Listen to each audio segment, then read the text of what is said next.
Bienvenidos a Cruce de Palabras por Telesur.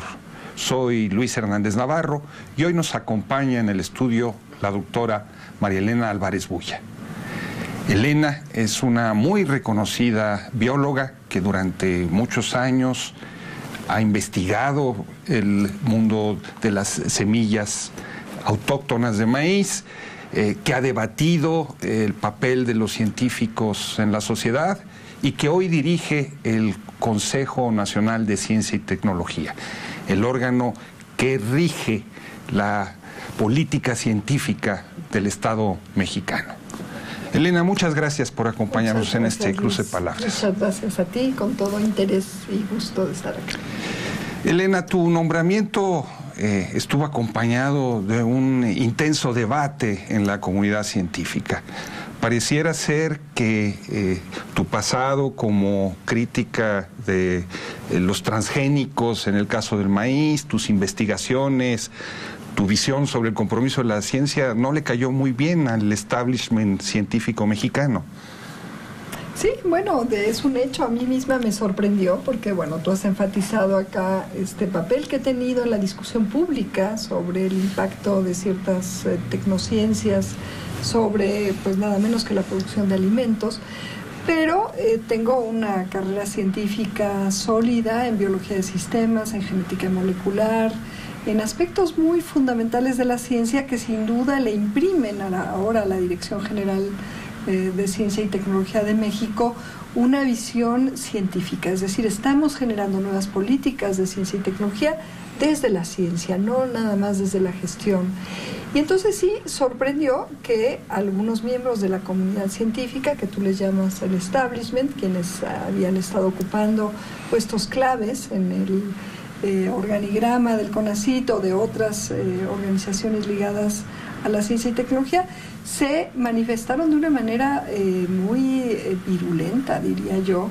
Y yo esto lo veo virtuoso porque a pesar de que muchos investigadores, para nosotros mismos, sabíamos que en el Sistema Nacional de Ciencia y Tecnología había muchas cosas que cambiar, que revisar, que discutir, había como una suerte de calma chicha que, creo yo, anunciaba esta necesidad de manifestación importante en torno a unas visiones y otras, ¿no? Claro, muchas de estas pues expresiones de malestar yo creo que tenían que ver justo con lo que tú señalas, que alertaba sobre una posible visión totalmente alineada a ciertas críticas en contra de algunas tecnologías. Esto no es así, por supuesto que al tener una visión científica y claramente anclada en la interdisciplina, una visión también muy respetuosa de los principios epistemológicos, que es lo que nos debe regir como científicos, por ningún motivo vamos a hacer políticas que nieguen o que cancelen la posibilidad de hacer ciertos tipos de investigaciones. Lo que sí es que vamos a alentar una discusión interdisciplinaria y crítica. La visión crítica en ciencia creo que es muy importante y esto estaba casi ausente de la discusión pública en la ciencia y la tecnología en el país. Cuando hablamos de política, aunque sea política científica, estamos hablando de intereses. ¿Qué intereses están en juego en el mundo de la ciencia? Bueno, intereses gigantescos. Están los intereses de las grandes farmacéuticas, de las grandes empresas biotecnológicas, las que justamente han propuesto como panacea al mundo tecnologías que hoy sabemos que son riesgosas para la salud, para el ambiente. Hay intereses importantísimos de también otras industrias tan poderosas como inclusive las bélicas. No tenemos que olvidarnos que el desarrollo de la ciencia y tecnología ha estado muy en paralelo al desarrollo de las industrias ligadas a la guerra también. En fin, hay intereses muy fuertes de este estilo, muy asociados a grandes monopolios que han justamente cancelado la discusión interdisciplinaria crítica y basada en los principios epistemológicos. Es decir, la epistemología se ha subsumido a los intereses y esto es muy grave porque nos estamos quedando sin la República del Conocimiento, ¿no?, que mencionaba Polanyi, que es tan importante porque ahí tenemos el cambio climático, las destrucciones de los cuerpos de agua, las inequidades en cómo estos impactos ambientales afectan a los más pobres, en fin, una serie de discusiones que son pertinentes a las ciencias en general y en donde tendríamos que estar teniendo como sociedad del mundo, como humanidad, a este grupo de científicos honestos, regidos por principios epistemológicos, dándonos una visión prospectiva de qué es lo que puede pasar y de qué es lo que se tiene que hacer con base en los datos, en la información científica. Y en el caso mexicano, en el caso de CONACYT, ¿esos intereses se expresaban, por ejemplo, en la asignación de recursos de investigación, en la otorgación de becas o no? Mira, yo creo que sí, tenemos datos, estamos analizando todavía todo el cuerpo de datos que tenemos, pero hay evidencia clara que apunta hacia una respuesta afirmativa. ¿Por qué? Porque en uno de los programas, por ejemplo, de CONACYT, que es el famoso PEI, que es un programa de estímulos a la innovación, encontramos beneficiarios en diferentes años de los sexenios pasados a algunas de estas grandes empresas monopólicas, ya sea farmacéuticas o biotecnológicas o inclusive de manufacturas, de producción, por ejemplo, de aparatos electrodomésticos, en fin, o armadoras de automóviles, que en México se han vuelto muy importantes. Hay una convergencia en torno a esta industria que ha dejado, por cierto, ciertos pasivos ambientales muy preocupantes, que son grandes empresas transnacionales que, si bien están avecindadas en México, todo el valor que se genera se va a fuera de México. Son industrias monopólicas que han generado, gracias además a una desregulación de los impactos ambientales que producen y de salarios relativamente cómodos para ellas, y además de insumos científicos que se les dan a unos precios mucho menores a los cuales podrían tener acceso en el resto del mundo. Entonces generan un plusvalor muy importante y todo esto se va del país, y muchas de estas industrias, sin que ahorita nos preocupemos por enlistar nombres, han recibido apoyos líquidos del CONACYT. Esto es, ha habido un apoyo del Estado mexicano a estas empresas a través del Consejo Nacional de Ciencia y Tecnología. Y si además, no sé si ibas para allá con tu pregunta, pero quisiera adelantarme. Ya me leíste la mente. Si me lo preguntas, si me lo permitas, quisiera adelantarme un poquito más, porque es muy importante ver cuál ha sido el peso relativo que se le ha dado a estas transferencias del erario a entidades privadas desde una instancia tan importante como la ciencia y la tecnología, en comparación al apoyo a la ciencia pública. Entonces yo a mis colegas científicos, que los hay muchísimos en este país preocupados por la falta de apoyo a la ciencia pública, quisiera decirles que en este nuevo CONACYT va a revertirse esta relación. En vez de miles de millones de pesos destinados al apoyo a entidades privadas y prácticamente nada, por ejemplo 2017 y 2018, la ciencia pública no recibió prácticamente ningún apoyo, sino que hasta el final se dio un apoyo pequeñito. En estos primeros 4 meses ya estamos rescatando muchos de esos proyectos catalogados como altamente recomendables y se están destinando más de 800 millones de pesos en los primeros 4 meses de gestión para apoyar a la ciencia pública, ciencia básica, la llamada ciencia básica o ciencia de frontera. Esto ya implica un apoyo muchas veces mayor a la ciencia pública fundamental de lo que se había visto en los últimos años. Y todos esos recursos que se estaban destinando a transferencias directas a entidades privadas, pues habrá que irlos canalizando en beneficio público, en beneficio social y del avance del conocimiento. ¿Crees que una parte del descontento, del malestar hacia tu nombramiento tiene que ver con este giro en las prioridades presupuestales? Sin duda, porque esto implica el tocar intereses, ¿no? Y pues estos intereses son los que están detrás seguramente de muchos de estos medios y de también de alguna manera a lo mejor confundir a algunos, quisiera yo darles el beneficio de la duda a algunos colegas que, bueno, que tienen cosas que decir, que tienen muy respetables opiniones y que cuando son invitados a, de una manera manipulativa, a dar sus opiniones, a lo mejor también se les va dirigiendo hacia sumarse a un descontento que realmente no tiene que ver con su opinión si nos sentáramos cara a cara a discutir, ¿no?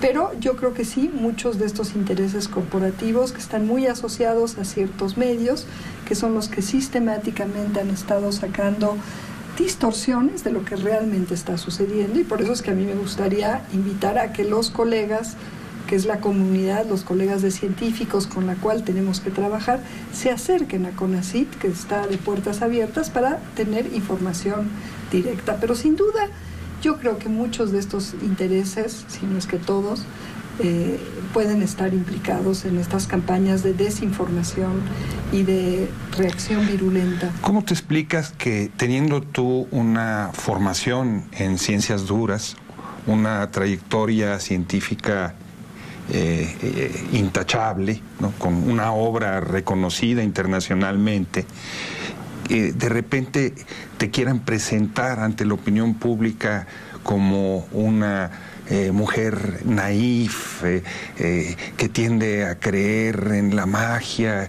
y este tipo de consideraciones? ¿Por qué esa construcción hacia tu persona? Mira, yo creo que eso en particular tiene que ver con mi respeto a otros modos de generar conocimiento, que son los modos tradicionales. Yo creo, y como lo creen muchos conocedores, filósofos de la ciencia, historiadores de la ciencia, la generación de conocimientos está muy embebida y de alguna manera condicionada por el contexto histórico y también por condicionantes humanas y disciplinarias. Entonces, no hay una sola ciencia. Ha habido una ciencia muy dominante, que es la ciencia, pues, occidental, tradicional, a la cual, por cierto, yo pertenezco, ¿no? Porque yo me formé en Berkeley, en una universidad, pues, americana, pues, muy importante, de excelencia, pero de una tradición de ciencia occidental que se ha vuelto muy hegemónica. Y yo lo que he planteado es que esa hegemonía hay que sustituirla, la hegemonía, no la ciencia occidental, que tiene muchos aportes muy importantes, y ante retos actuales ambientales y de salud, necesitamos de esa tradición científica racionalista, lo quiero dejar aquí muy claro, pero eso no quiere decir que sea la única forma de saber y de aprender con H el mundo que debamos de incorporar a la gran república del conocimiento. Necesitamos de los conocimientos tradicionales. En China es obligatorio para un médico conocer de esta ciencia herbolaria china tradicional, de otros enfoques de la ciencia tradicional china, porque además es coadyuvante a los enfoques terapéuticos de la ciencia occidental, de la ciencia biomédica. Y yo creo que el haber planteado esta necesidad de diálogo, de saberes y de respeto a los conocimientos vernáculos es lo que me ha valido ese escándalo. ¿Te parece si vamos a una pequeña pausa? ¿Cómo no? A ustedes, amigos, amigas, no se despeguen de su pantalla. Volvemos.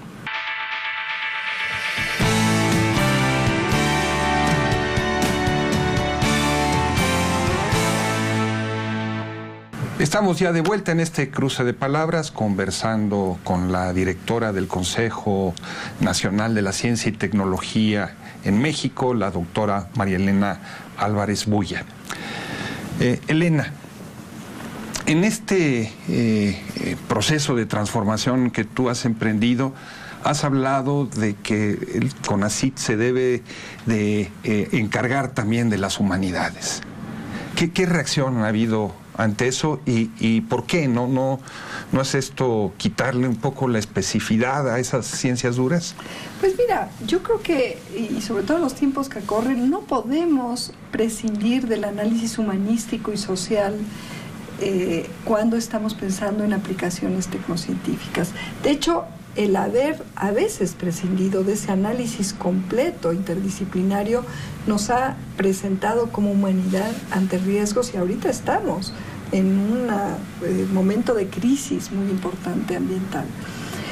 El CONACYT ya consideraba, dentro de las famosas comisiones del SNI, hay comisiones ¿Qué es el SNI? El Sistema Nacional de Investigadores, que es un sistema de reconocimiento extraordinario a los investigadores mejores de este país, que son más productivos, y ahí ya hay consideración de una comisión. Ahora hemos abierto otra de carácter interdisciplinario, pero ya había una en donde se analizaban los aportes y la posibilidad de dar apoyo a investigadores de humanidades, de ciencias sociales. Lo que estamos planteando es que esta H que queremos poner, que no sea muda en el nombre inclusive del CONACYT como una cuestión simbólica, denote no solamente la participación disciplinar de las humanidades y las ciencias sociales, sino una visión profundamente humanística de la ciencia. Creo que no nos podemos dar el lujo como humanidad de hacer una ciencia que no tenga esta visión humanística. El hacerlo nos puede poner ante riesgos muy importantes, ¿no? Entonces es promover una ciencia y una tecnología al servicio del hombre, al servicio de la humanidad, y por lo tanto del cuidado del ambiente, porque no podemos pensar en humanidad si no pensamos en futuro, y no va a haber futuro para nuestros hijos y nietos si no hay un respeto realmente cabal a los límites de la naturaleza. Y entonces los quehaceres tecnocientíficos que han ido siendo jalados por intereses que no son los de la ciencia, que no son los de la humanidad y del cuidado del ambiente, tienen que ser circunscritos en esta lógica de análisis crítico, humanístico y social. Esa es la visión. Eso no quiere decir, y yo soy una científica, vengo de una familia de científicos, mi hermano, mi padre, mi madre todavía activa en la Universidad de Colima. Yo creo mucho en la ciencia que es honesta, que es la que está encargada de abrir las fronteras del conocimiento, ¿cómo no? Y hay que cuidar justamente que esta ciencia esté regida por los valores epistemológicos del conocimiento y no por intereses que nos alejan de lo que es el quehacer científico. Pero eso no quiere decir que no tengamos necesariamente siempre que tener una visión humanística, de pertinencia social y de cuidado del ambiente. Ese es el significado de la ciencia. Se está a punto de debatir en el Congreso mexicano una nueva ley para la ciencia, que también ha provocado todo tipo de debates, de escándalos, de denuncias. Se te señala a ti como que estás detrás de la redacción de esa legislación. ¿Qué es lo que está en juego y por qué ha provocado esta reacción? Bueno, son las mismas razones. Yo creo que esta propuesta, yo no tengo la atribución de legislar, de hacer propuestas, pero sí la obligación, junto con mis colegas, de opinar, de dar insumos y de dialogar con los y las diputadas, diputados, senadoras y senadores, ¿no? Yo creo que la propuesta de la senadora Ana Lilia, de la bancada de Morena, ha sido muy virtuosa, para empezar, porque ha fomentado un diálogo muy profundo, muy amplio, una participación muy proactiva de muchos sectores que generalmente no estaban participando. Y ojo, yo creo que este tipo de iniciativas, porque la ciencia y la tecnología es de interés no solamente para los colegas, deben de discutirse no solamente por los científicos. Este diálogo abierto, esta inclusión verdaderamente democrática debe de llamar a muchos sectores de la sociedad, a todos, diría yo, los sectores de la sociedad. Entonces yo creo que ha sido muy virtuoso que se abriera esta propuesta. Creo que es una propuesta que debe revisarse a fondo, que sin duda estamos estudiando nosotros con mucho cuidado, discutiendo. Se ha abierto desde el CONACYT a diálogo con expertos juristas que han presentado análisis muy interesantes. Todos estos insumos están abiertos y disponibles. ¿Cuáles serían los público. Puntos conflictivos desde tu punto de vista? Hay un punto conflictivo que tiene que ver con el hecho de que se interpreta lo que han sido lineamientos generales del presidente de la República de generar mayor coordinación y consolidación de las instancias que son pertinentes a ciertos temas, y esto se ha malinterpretado como un deseo de CONACYT, cuando yo no presenté la ley, de concentrar el poder, ¿no? Entonces se dice que hay una pérdida de contrapesos. Se alude particularmente a un organismo que es el Foro Consultivo Científico y Tecnológico. Mi opinión particular, respetando a todos los colegas que están ahí y mucho trabajo que se ha hecho que puede ser útil, es que un órgano que es financiado 100% por el CONACYT no puede ser un contrapeso real. Yo creo que debe de haber la presencia sustantiva de muchos foros pertinentes a los temas que se discuten. Creo que deben de estar en la Junta de Gobierno la representación de cuantas más secretarías sea posible y la presencia del presidente. Él mismo mandató que no quería duplicidades, entonces se plantea en esta propuesta de ley la consolidación de algunas instancias, yo creo que respondiendo precisamente a esta demanda del presidente de evitar las duplicidades. Y todas estas propuestas de cambio que yo creo que todavía deberían de afinarse, por ejemplo, en particular, probablemente en la Junta de Gobierno del CONACYT debería estar la NUYES, porque representa... ¿Qué es la NUYES? La NUYES representa a todas las universidades públicas del país y creo que es importantísimo que sean llamadas a discutir los devenires de la ciencia y la tecnología. En fin, todas estas propuestas que todavía deben ser afinadas son interpretadas como un deseo de concentración de poder y creo que deben de interpretarse y afinarse para que en los hechos sean todo lo contrario. La apertura a la sociedad y a los diferentes ámbitos del gobierno para realmente articular agendas de Estado en las cuales la ciencia y la tecnología es fundamental. Es fundamental para energía, para ambiente, para salud, prácticamente para todos los ámbitos del gobierno federal y del quehacer de una sociedad. Es la ciencia y la tecnología. Hay la idea de que ni la cultura ni la ciencia son una prioridad para el gobierno de López Obrador. ¿Es esto justo en el caso de la ciencia? No, por supuesto que no. Yo estoy convencida, y si no, no estaría dispuesta a trabajar en este gobierno, que el presidente Andrés Manuel López Obrador tiene clarísima la importancia de la ciencia y la tecnología. Y bueno, nos ha llamado a debatir y a discutir. A mí me convoca todo el tiempo para estar presente en la discusión de muchos temas. Estamos trabajando muy en coordinación con el secretario de Salud, con la secretaria de Energía, en construir estas agendas de Estado que tienen que estar iluminadas por los conocimientos científicos tecnológicos y también por una visión crítica y esta capacidad de análisis riguroso, muy basado en los datos, en el conocimiento crítico. Creo yo que es lo que le interesa al presidente, que yo esté ahí, porque si no podría haber puesto, como en otras administraciones, pues a un funcionario público, ¿no? Y ha elegido a una persona como yo, que es científica, pero que además tiene una visión crítica y una independencia cabal, ¿no? Entonces yo creo que ese es mi papel y con ese gran reto puesto sobre la mesa por el presidente es que me ha animado a contribuir desde el quehacer científico y tecnológico, pero ahora desde esta cabeza de sector que es el CONACYT, ¿no? Hay muchísimos ejemplos que se irán viendo que dan cuenta del respeto y de la claridad que tiene este gobierno en términos de la importancia de incorporar de una manera mucho más sustantiva, crítica y social y humanísticamente analizada a la ciencia y a la tecnología en la generación de las políticas públicas. Tú has sido muy crítica Y de la cultura también, perdón, porque no es mi ámbito, pero estamos en una conversación muy estrecha con la Secretaría de Cultura. Claro.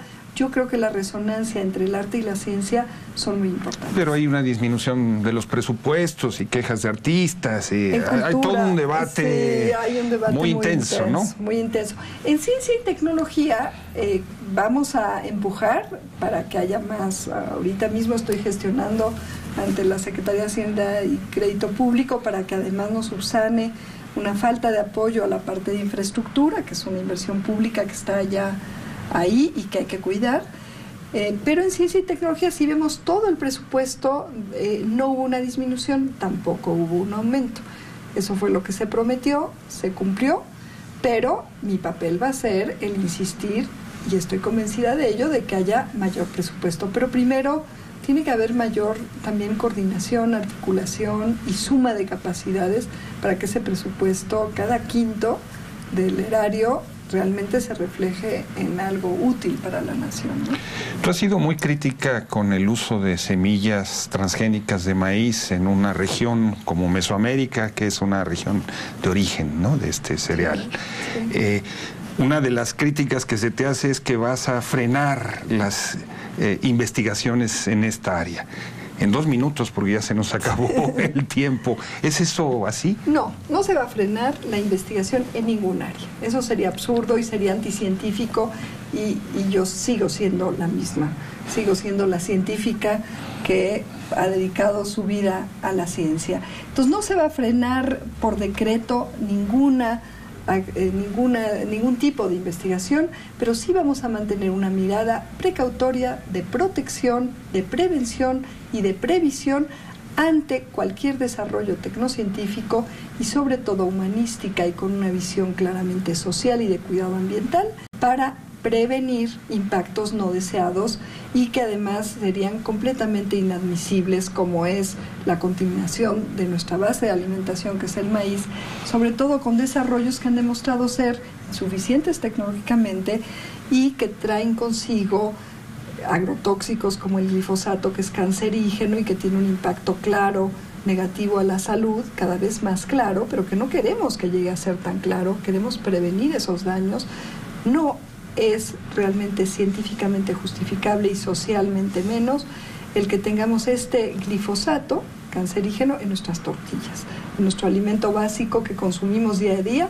Eso no tiene nada que ver, esa visión crítica sustentada en ciencia, con el impedir o prohibir, peor aún, investigación en biotecnología. Yo misma hago biotecnología en cierta medida en mi laboratorio, en condiciones totalmente contenidas, para entender aspectos fundamentales de la biología del desarrollo, y las técnicas se tienen que usar con esa visión precautoria, preventiva, de protección, y eso sí que va a ser un eje transversal importante, la ética y todas estas visiones que deben de estar constantemente ahí de la mano de la ciencia para asegurar que sus impactos a la sociedad y el ambiente sean los más virtuosos posibles. Elena, muchísimas gracias por estar hoy con nosotros. Gracias a ti. Y ustedes, amigos, amigas, muchas gracias por su amable compañía, y ya saben, los esperamos la semana que viene aquí por Telesur.